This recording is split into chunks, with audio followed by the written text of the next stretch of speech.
আসসালামু আলাইকুম এভরিওয়ান। আশা করি সকলে ভালো আছো। এসো ইংরেজি বলতে শিখে আমাদের এই ক্লাসে সকলকে স্বাগত জানাচ্ছি।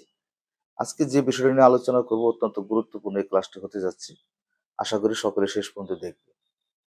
আমরা সচরাচর যত তত এই কথাটা দৈনন্দিন জীবনে অনেক ব্যবহার করে থাকি। যত তত অর্থাৎ বাক্যগুলো এরকম হতে পারে যে যতই পড়িবে ততই পারিবে, যতই অনুশীলন করিবে ততই তুমি পারিবে, অথবা যতই কষ্ট ততই সুখ। এই ধরনের কথা আমরা দৈনন্দিন জীবনে ব্যবহার করে থাকি।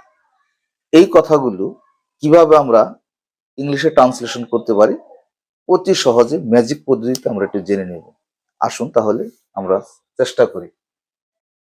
স্ট্রাকচারটি হবে দা মোর, অর্থাৎ এই সেন্টেন্সটার দুটো অংশে আমরা বিভক্ত করব। প্রথম অংশ থাকবে দা মোর, এর সাথে থাকবে ভার্ব অথবা অ্যাডজেক্টিভ। দ্বিতীয় অংশ দা মোর, ভার্ব অথবা অ্যাডজেক্টিভ, অর্থাৎ একই সূত্র। প্রথম অংশ এবং দ্বিতীয় অংশ একই সূত্র এখানে কাজ করছে। দা মোর, এরপর আমরা ব্যবহার করব ভার্ব অথবা অ্যাডজেক্টিভ। দ্বিতীয় অংশ ঠিক একই রকম, দা মোর, এরপর ভার্ব অথবা অ্যাডজেক্টিভ। আরেকটু ক্লিয়ার করে দিচ্ছি, দা মোর এরপরে ভার্ব হতে পারে, এই অংশটাও ভার্ব হতে পারে, অর্থাৎ দা মোর ভার্ব, এখানেও দা মোর ভার্ব হতে পারে, অথবা দা মোর অ্যাডজেক্টিভ, দা মোর অ্যাডজেক্টিভ হতে পারে, অথবা দা মোর ভার্ব, দা মোর অ্যাডজেক্টিভ, অথবা দা মোর অ্যাডজেক্টিভ, দা মোর ভার্ব। চারটা পদ্ধতিতেই হতে পারে। আমরা জেনে নিই। আমরা বলি যত স্বপ্ন তত আশা, যত স্বপ্ন তত আশা। তাহলে এই সেন্টেন্সটি আমরা কিভাবে মেক করতে পারি? যত স্বপ্ন তত আশা। আমরা শুরু করব যত তত, আমরা শুরু করব বাক্যগুলো দা মোর দিয়ে। কি দিয়ে শুরু করব? দা মোর। দা মোর, যত স্বপ্ন, এখানে ভার্ব অথবা অ্যাডজেক্টিভ। আমরা জানি স্বপ্ন ইংলিশটা ড্রিম। যত স্বপ্ন তত আশা। দা মোর ড্রিম, দা মোর ড্রিম, এখানে ড্রিমটা হিসাবে কাজ করছে। দা মোর ড্রিম, যত স্বপ্ন তত আশা। দ্বিতীয় অংশ থেকে সেম, দা মোর, যত স্বপ্ন তত আশা। তাহলে দা মোর এখানে ভার্ব অথবা অ্যাডজেক্টিভ। তাহলে আমরা জানি যত স্বপ্ন তত আশা। আশা অর্থাৎ প্রত্যাশা, অর্থ হচ্ছে হোপ। তাহলে আমরা এখানে ব্যবহার করলাম হোপ। হোপ, যত স্বপ্ন তত আশা। আশা করি বুঝতে পেরেছ। একইভাবে আমরা আরেকটি সেন্টেন্স মেক করতে পারি, যত ভালো ততই খারাপ, যত ভালো ততই খারাপ। তাহলে এই বাক্যটি কিভাবে হবে? যত ভালো, আমরা বাক্যটা শুরু করব দা মোর। দা মোর, যত ভালো, দা মোর, এরপরে ভার্ব অথবা অ্যাডজেক্টিভ। তাহলে যত ভালো, ভালো ইংলিশটা গুড, আমরা এখানে কি ব্যবহার করবো? অ্যাডজেক্টিভ হিসেবে গুড ব্যবহার করলাম।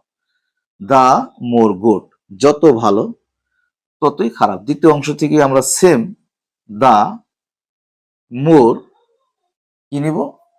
ততই খারাপ।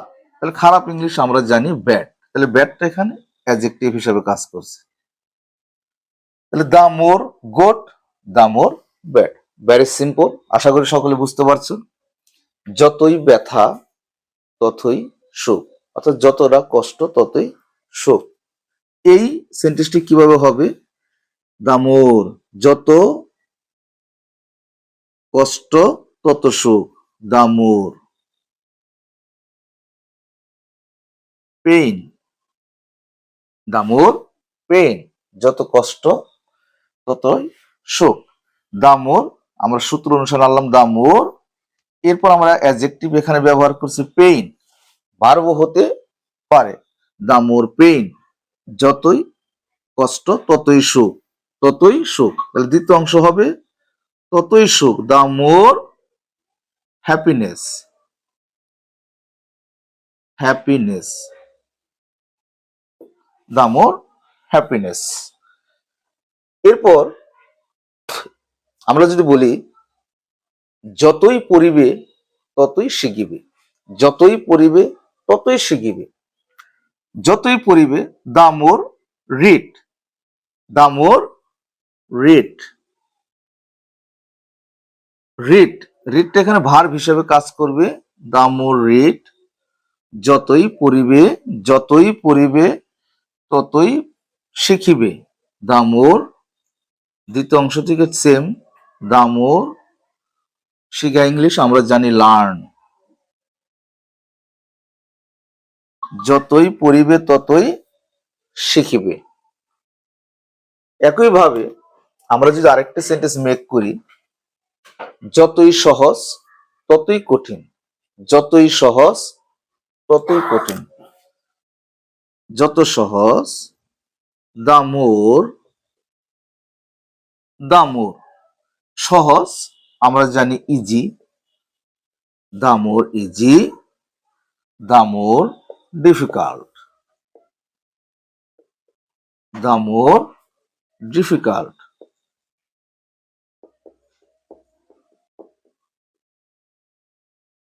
দা মোর ডিফিকাল্ট।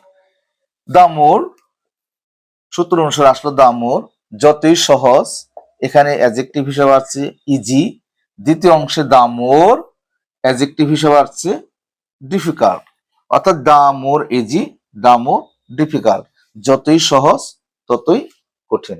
আশা করি এই পদ্ধতিটা ব্যবহার করে তোমরাও অনেক অনেক বাক্য মেক করতে পারবে। ধন্যবাদ সকল।